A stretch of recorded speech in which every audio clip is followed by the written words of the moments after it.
Oliver update. He's doing much better. We have an appointment on April 10th to take him to an orthopedic vet outside of Reading, Pennsylvania, where he's going to get fitted for a leg brace, so he doesn't have to have surgery. And then a week later we go back to actually get the physical brace, do the fitting, make sure it's all good, and then it does the same thing that surgery does without the risk of surgery, without the painful long recovery and rehab. So yeah, he's trying to walk on it, so it's not as bad as the vet might have originally thought. But we're going for short walks around the block. We've only gone, yeah, I think it's like 3 blocks total if you count like all the way around. Come on, Oliver. So yesterday I was digging through some archived files on my computer, and I found about an hour and 45 minutes of scooter footage that I shot from about 2012, probably up to about 2014, and I never used for anything. The majority of that footage was actually filmed on this. It's a Contour HD. I had this before I ever had a GoPro. I liked this more at the time because the lens here, you can actually spin 90 degrees, and now the camera will actually sit flush, either vertical or horizontal. This was easier to mount on a motorcycle helmet as opposed to a GoPro, because I don't like the way the GoPro mount looks when it's on the top of your helmet or sticking out on the side. I just think it looked bulky and ugly. So with this, I actually made this custom mount. What it is the regular mount for the Contour HD, but then I took 2 cable wraps and some extra hook and loop, so I padded it to get the right angle. And what I would do is take my helmet, put it on the side here, I'd put it through the inside of the helmet, I'd strap it down tight so it wouldn't move or anything, but that was it. And then it would give me a good POV. I can mount this flush to the side of the helmet, and wherever I looked, it went. Now I built this for an old helmet, so I actually had it perfect. It gave me the perfect angle. It was pretty much straight out. I think the footage you saw was my helmet that I currently wear, so it's angled in a little bit because I built this mount for a different helmet that it's up on a shelf, but it's so old, I wore it so much it's just falling apart. But I like this because I can mount it anywhere on the bike, I can mount it on my helmet, I can mount it on my bars, and I just had to spin the lens and I was getting a perfectly straight shot. The downside, this only shoots in 720p, so all the footage that you'll see was all upscaled to 1080. It's mixed in with a lot of GoPro footage from this, but yeah, a lot of it, the bulk of it, pretty much anything you see that POV on my helmet was all shot with this camera. Everything else was shot with this camera, mounted to various areas on the scooter. Take a look, tell me if you enjoyed it.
That was actually a monster to edit.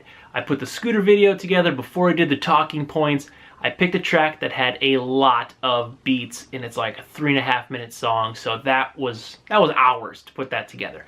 So I hope you enjoyed it. I'm gonna leave you there with a simple Sunday edit, and we'll pick this back up tomorrow with some zombies and coffee. If you like this video or any of my other videos, don't forget to like, comment, share, and subscribe. You can like by giving me a thumbs up. You can subscribe by hitting that big red button down below. Click that little bell next to it too if you don't mind. Or you can click on that floating head of mine that's gonna pop up at the end of this video.